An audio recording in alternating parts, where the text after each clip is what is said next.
Hello and welcome friends, एक नए video में आप सबका स्वागत है। दोस्तों, हाल ही में मैंने नेटफ्लिक्स पर द रॉयल्स यह वेब सीरीज देखी। मतलब मेरे पास इतना खाली टाइम है कि मैं 8 एपिसोड वाली कोई वेब सीरीज देख सकूं।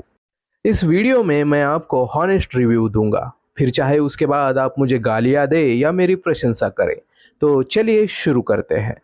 तो कहानी है एक रॉयल फैमिली की और एक हॉस्पिटैलिटी इंडस्ट्री में कुछ इनोवेटिव आइडिया के साथ आगे बढ़ने वाले एक स्टार्टअप की।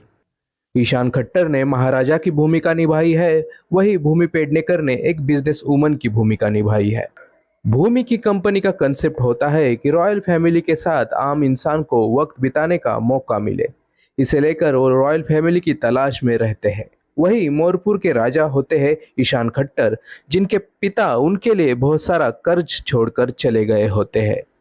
उनके पास सर्वेंट का पेमेंट देने के लिए भी पैसे नहीं होते। ईशान भूमि की कंपनी के साथ टाई अप कर लेते हैं। अब ये तो हो गई इस वेब सीरीज की बेसिक स्टोरी। अब आते हैं हमारे मुख्य काम पर। ईशान खट्टर, चंकी पांडे, साक्षी तन्वर, जीनत अमान और भूमि पेडनेकर ने इस वेब सीरीज में अच्छी एक्टिंग की है। बाकी के सपोर्टिंग रोल वाले कैरेक्टर्स ने भी अच्छी एक्टिंग की है।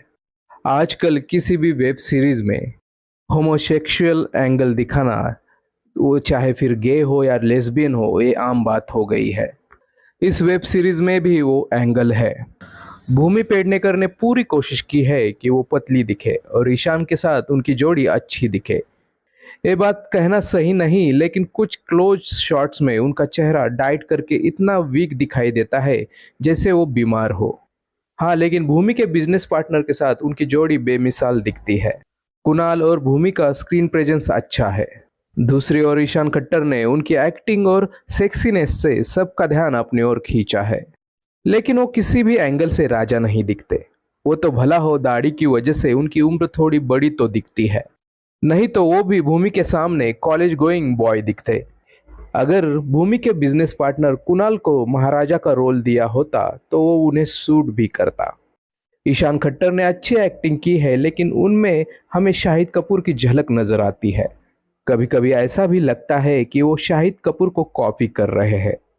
इस मामले में मैं शायद गलत भी हो सकता हूँ, लेकिन मुझे ऐसा लगा था। कुछ सीन्स में उन्हें हद से ज्यादा शर्टलेस दिखाया गया है।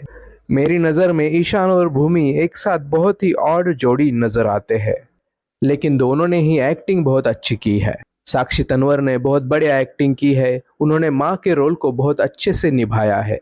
जीनत अमान ने भी अपना रोल पूरी तरह एंजॉय किया है।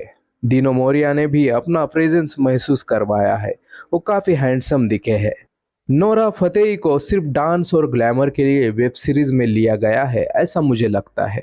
बात करें स्टोरी की, तो मेरे हिसाब से यह स्टोरी बिखरी हुई है। भूमि कुणाल और ईशान दोनों की कश्ती में सवार है और किसकी कश्ती से उतरना चाहिए वो पूरी तरह डिसाइड नहीं कर पा रही, वो कंफ्यूज है। वही दूसरी ओर ईशान का कैरेक्टर नोरा फतेही की कैरेक्टर से बहुत नफरत करता है, यहाँ तक कि वो उसका चेहरा भी नहीं देखना चाहता। लेकिन फिर उसी रात वो दोनों एक दूसरे को किस करते हुए नजर आते हैं। मतलब कुछ भी डायरेक्टर कहना क्या चाहता है ये वो ही जाने। बाकी शाही ठाट, शाही महल, पार्टीज, इन सब को बहुत ही अच्छी तरह से दिखाया गया है। हो सकता है कि डायरेक्टर इस वेब सीरीज के माध्यम से आजकल की जनरेशन का कंफ्यूज माइंड दिखाना चाहता हो। अगर आपको पार्टीज, गाने, डांस, ग्लैमर, ये सारी चीजें पसंद है तो आपको ये वेब सीरीज जरूर देखनी चाहिए। यह वेब सीरीज आपको बोर होने नहीं देती, क्योंकि हर 5-10 मिनट के बाद पार्टी का माहौल दिखाया गया है।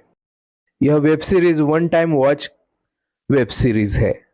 मेरी तरफ से इस वेब सीरीज को 2.5 स्टार आउट ऑफ 5।